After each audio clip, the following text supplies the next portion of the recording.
Olá, pessoal, sejam bem-vindos à nossa série de vídeos sobre os 3 anos de convivência e adaptação com o Parkinson da minha mãe. E nesta parte 1, voltamos ao momento em que ela veio morar comigo e relatamos o primeiro ano de adaptação e crise, que foi o mais difícil. Vem conferir.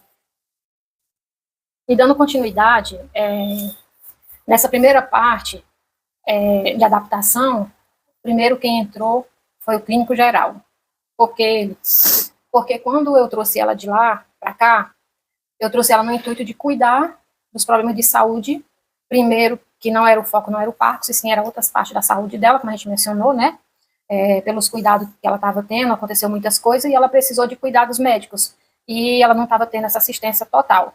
E a trazer ela para cá, a primeira coisa que eu fiz foi chamar o médico para vir atender ela em casa. E aí ele passou medicações, porque ela tinha pegado as infecções, ela tinha vindo com muita assadura, ela vinha com tumores na axila, e aí a gente precisou tratar tudo isso. E logo após que tratasse isso, ficava a critério dela, né, de continuar aqui ou voltar. E aí, foi um tratamento muito demorado, né, esse tratamento das assaduras, que criou bolha nas partes íntimas, então não foi um tratamento fácil, né, então demorou um bocado para essa parte ser resolvida. E aí, passando essa parte do clínico geral, veio a próxima etapa. A continuação, após a parte clínica, eu resumi na parte clínica, vem a adaptação, mas tudo nesse período inicial do primeiro ano. Foi difícil para mim e foi difícil para ela, porque eu não estava acostumada àquela rotina de levantar de madrugada, de levar no banheiro, porque eu não tenho o hábito de levantar de madrugada para ir no banheiro. Então, eu tirava a minha noite de sono. Né? Então, se eu tive que acordar à noite 2 vezes, se fosse preciso 3 vezes, né, para levar ela no banheiro, para fazer uma troca de fralda, alguma coisa desse tipo. Isso, por um lado, mexeu muito comigo. Esse é um chamado muito, muito importante para os cuidadores que estão iniciando. É um período difícil de uma adaptação que você sente muito, certo? Então, se o meu dia já se tornava cansado, eu tinha que trabalhar, como eu falei, eu trabalhava em casa, costurando, porque eu tinha uma confecção, né? Então, eu costurava para fora, em casa. E eu tive que organizar ali a minha rotina para cuidar dela. Até então, eu não tinha um espaço reservado para ela aqui. A minha casa é 3 quartos e um dos quartos era o meu local de trabalho.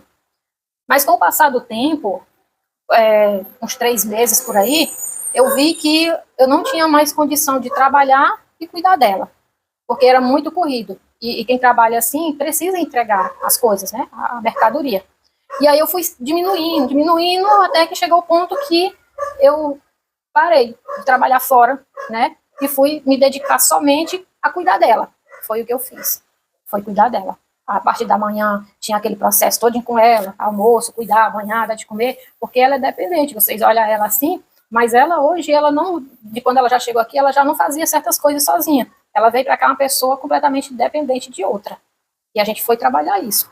Então, se veio essa parte de crise, onde a gente fala sobre a crise, foi essa, que veio o caos, mudou a minha vida completamente e mudou a vida dela, porque ela teve que ter outras formas de adaptação, né? Ela teve que aprender novamente certas coisas. Eu faço uma pergunta para você. O que você faria pela sua mãe, pelo seu pai, ou pelo seu filho, sua filha, ou pelo parente? Você estaria disposto a renunciar por eles? Fica a pergunta, né? Para a gente dar continuidade, depois dessa primeira parte, aí quando ela chegou, da parte do clínico geral, aí veio a nossa adaptação, veio os cuidados, né, que o clínico geral passou para a gente ter, veio nutricionista, isso tudo aqui em casa. Todo esse acompanhamento dela foi aqui em casa. Aí depois que a gente passou a procurar o neurologista, que é onde a gente relatou nos outros vídeos, que ela começou um tratamento, e para falar a verdade, ela nem chegou aí completamente para um neurologista. Ela foi diagnosticada, o Parkinson, e ali teve tantas contraversões que chegou ao ponto de passar a medicação para ela e ela tomar, mas que ela não tinha um acompanhamento correto do neurologista. E aqui, depois de alguns meses, pode beber. Depois de alguns meses, eu fui procurar o neurologista. O clínico geral me encaminhou ela para ser acompanhada. Marcamos a consulta E ela começou, logo de início ele perguntou sobre as medicações dela. E aí ele só fez receita, ela continuou tomando, e outros retornos que a gente fez, ele perguntou como é que ela estava, e ele fazendo a análise dela, ele achou que precisava aumentar a dosagem. Ele aumentou a dosagem. Mas a dosagem que ele aumentou não deu muito certo, porque eu acho que ele não entendeu tudo que eu falei para ele das medicações, e a análise que ele fez, ele viu que ela não estava bem, que ele perguntava como é que ela estava, e ele observava e dizia, então, vamos aumentar um comprimido. E nesse aumentar um comprimido, ele aumentou, eu acho que 200% do remédio. Ela passou a tomar medicação de uma pessoa que eu acho que já tivesse quase prostrada. Ela saiu do comprimido de 100 por 25 para ir para o de 200 por 50. E ainda aumentou botou para a noite, que o da noite ela não tomava, ela não veio tomando, eu nem sabia que existia esse comprimido, esse Prolopa da noite, né? E aqui ela passou a tomar, que é necessário o Prolopa da noite, ele é um comprimido, ele não tá, que ele tá lá dentro, ele é o HBS. O HBS é o Prolopa da noite, que ele é de longa duração. Tomando ele 10 horas da noite, ele tem a resistência de segurar até 6 horas da manhã para começar a etapa do dia, que é o BD, que já é o BD, que é o de 125, que é o de 100 por 25, né? E aí ele aumentou essa dosagem tão drástica que com menos de um mês, ela começou a ter vários sintomas, muita dor de cabeça, o couro da cabeça dela ficou muito rosado, ela sentiu mais tontura, ânsia, e quando eu comecei a observar esse sintoma que ela estava sentindo, eu percebi que foi logo após que ela começou a tomar a medicação. Eu acho que ela não chegou a passar 2 semanas tomando essa dosagem. Eu, por conta própria, falei com as minhas irmãs e a gente voltou à condição que ela tomava antes. E quando a gente voltou no clínico geral, que era de 3 em 3 meses, ele perguntou se ela estava tomando. Eu disse que não ia mentir, não. Ela começou a tomar, mas a gente suspendeu porque ela estava sentindo muitos sintomas diferentes. Aí ele disse assim, como é que ela vai melhorar se ela não está tomando a medicação direito? Aí tá bom, então vamos dar a medicação direito. Quando a gente voltou a dar a medicação de novo, ela continua a ter os sintomas, aí eu parei. E voltei porque ela estava tomando. E assim ela ficou tomando aquela quantidade normal do dia, tomava da noite, e ficou. Até um determinado tempo, né? Porque a medicação dela só foi controlada quando ela se internou, quando eu consegui escrever ela no programa aí, pela internet mesmo, de um hospital fazer, fica nos aí não, senão não vou a perna. Deu um choque. Então, quando eu consegui fazer a inscrição dela pela internet para fazer um tratamento de reabilitação em um hospital que reabilitava quem era portador do Parkinson, o portador do como é o outro, mãe? O Alzheimer, pessoas com AVC. Então, esse lugar, ele reabilita essas pessoas, né? Ele trata elas, ele não cura, mas eles tratam elas. E eu consegui, por incrível que pareça, pouco tempo eu consegui essa vaga para ela, e a gente entrou lá, e ela teve um acompanhamento com a equipe médica, que deu um suporte grande para ela, ele organizou toda a medicação bem direitinho, ela passou a tomar, foi aonde ela veio melhorar. Pessoal, e assim, a gente já está perto de finalizar o nosso vídeo, né, e eu falo outra coisa para vocês. E é isso daí, pessoal. E assim, como eu disse, depois que a gente procurou o neurologista, né, e começou a tratar, a pessoa dizia assim, pronto, tudo agora ficou bom. Clínico geral, neurologista, só que não.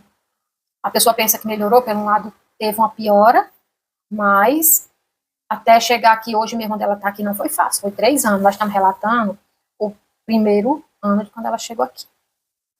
E é isso aí, pessoal. E se você está começando a jornada de cuidador, saiba que você não está sozinho. A primeira fase é a mais caótica, mas é nela que criamos as bases para o futuro.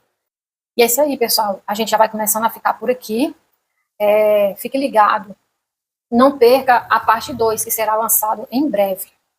Já aproveita e faz o quê, mãe? Já aproveita, se inscreve no meu canal. Aperta o sininho. E dá aquele likezinho assim, ó. Para ajudar o nosso canal a crescer. E ajudar a mais pessoas. Que é muito do bom ajudar os outros. E é isso daí, pessoal. Conta nos comentários como foi o seu maior desafio no primeiro ano do Parkinson. Foi difícil. Muito difícil. Comenta aí, não deixa de comentar, não. E compartilha, para que muitas pessoas venham ser alcançadas, tá bom? Tudo tem um propósito. E nós também estamos aqui com propósito. Mas para a gente chegar lá, a gente precisa ter pessoas inscritas, pessoas venham assistir, pessoas venham compartilhar, para poder a gente monetizar nosso canal. Deus quiser. Nosso canal, ele é novo, ele tem pouco mais de um mês, eu acho, né? Então, todo mundo sabe que um canal, para ele se estender, ele precisa de 1.000 inscritos. E agora que a gente está, se eu não me engano, com 53 inscritos. Nos ajude. Viu? Então, nós temos que muito botar importante. muito conteúdo, nós Peço que precisamos. nos ajude, por favor. Nós precisamos, tá? Nós precisamos. Então, até a próxima. Até a próxima. Fica ligado para quando entrar o próximo, porque eu acredito que próxima semana tenha mais vídeo. E quando a gente demora, é porque a princesa aqui não está muito bem. Tem dia que não estou muito bem, não. Tem dia que não estou muito bem. Aí, vê se melhora para poder... Esse tremor que chega, dá um calafrio, a coxa mesmo nos ossos. Que aí atrapalha um pouco a gente preparar o conteúdo, tá? A gente perde as forças, a coragem. Deus abençoe. Deus abençoe. E um beijo. Um beijão para todos. E um grande abraço. Um grande abraço. E até a próxima. E boa noite. E muita paz. Pronto. Pronto.